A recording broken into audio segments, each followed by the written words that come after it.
هەندیە تەقین بڕی ئۆتۆمبیلەکە بۆمبەکری نێزیکی بازارە کەسکاتی ناوا باژار چێبوویە لە گۆری زانیای دەستپێکی 5 کەس هاتن کوشتن گۆزارۆک ژی ناوانادە هەنە ئەژمارە کەژی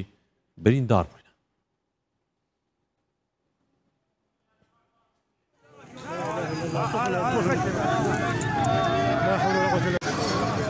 حد صاب شيء حد صاب شيء الله المستعان في حدا سيارة في حدا الله المستعان لا حول ولا قوة إلا بالله لا إله إلا الله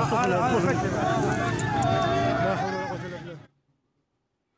گروپên çekdarên ser bi Tirkiye ve hejmarek xaniyên yên welatiyan li gundên ser bi Tiltemirê ve herifandûn kelûpalê wan jî dizîn. Rewanga Sûriya mafê mirov ragihandiye li çar gundên ser bi Tiltemirê ve grupên çekdarên opozisyona Sûrî yên Tirkiye piştevaniya wan dike destdirêjî kirine ser mal û milkên welatiyan li gundê Xerebcemo, Şeîfe, Reyhaniye û Feysaliye. Hevdem wan grupan hejmarek xanî welatiyan herifandûn kelûpelên wanî çandinê jî dizîne. Ji alîkî din ve ew grupên çekdar bi dizîna kelûpel û pêdeviyên yên dêra Martûma ya li deverê nêzîkî Tiltemirê tên tuhmetbar kirin. Wizareta Derveya Sûriyê radigîne siyaseta Amerîka beramberî Sûriyê tawanên dijî mirovahiyê ne û divê Amerîka li ser van tawanan were sezadan. Ji derekî ji Wizareta Derveya Sûriyê ji Ajansa Fermiya Sûriyê re sana ragihandiye Amerîka li Sûriyê piştevaniya terorê dike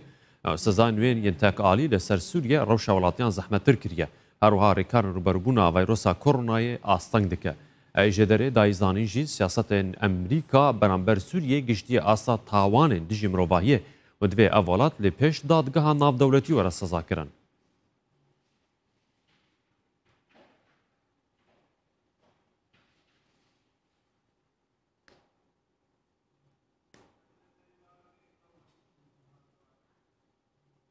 سردانی علا داعش لگوندکی سید صادق هفکارامه مفین عطا سید صادق دگل مده اوین او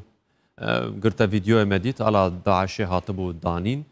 بۆمبەک jî teqiya zaniyên zêdetir derbarê bûyerê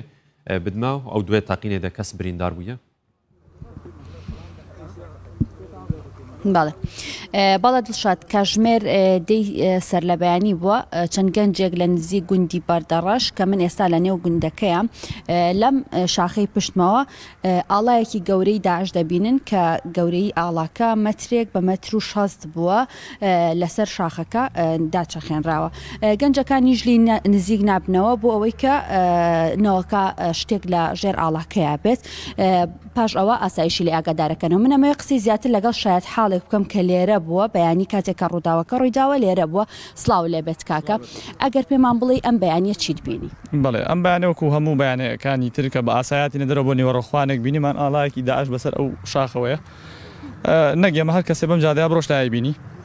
لەبەرەوەی مەشکە چوین نزیک بینەوە لە شوێنی دانانی ئاڵاکە پێمان وا بوو کە ئەمە دەستێکی لە پشتە ئیتر پەیوەندیمان کرد بە لایەنە پەیوەنددارەکانەوە هێزەکانی ئاسایش و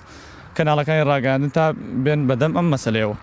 دوای ئەوە کە هێزەکانی ئاسایش هاتن پێم وا بێت تەقیەوە بە هێزەکانی ئاسایشەوە بریندارێکی لەکەوتەوە دوای ئەوە ئێمە هاتینە سەر ڕووداوەکە تەنها ئەومان بینی خوێن و ئەو شتانەمان بینی کە ڕووداوی بریندار بوون هەبوو کاژمێر چەند بوو ئەم ئاڵایەتان بینیوە ئەگەر پێمان بڵێ پێشووتر هیچ پێشینیەک هەبووە لەناو ئەم گوندەی ئێوەیە کەوەک داعشی لێبوو بێ یاخود شانی نووسوی لێبوو بێ بەڵێ ئێمە خۆمان خەڵکی ئەم سنوورەین زۆر دەمێکە لەم سنووراژین هیچ حاڵەتێکمان نەبینەوە کە جێگای گومان بێ تا ئێستا هیچ شتێکمان نەبینەوە تەنها ئەم بەیانیە ئەو شتەمان بینێ و ئاڵایەمان بینێ و تەلەفۆنمان کردو بۆ لایەنە پەیوەندیدارەکان و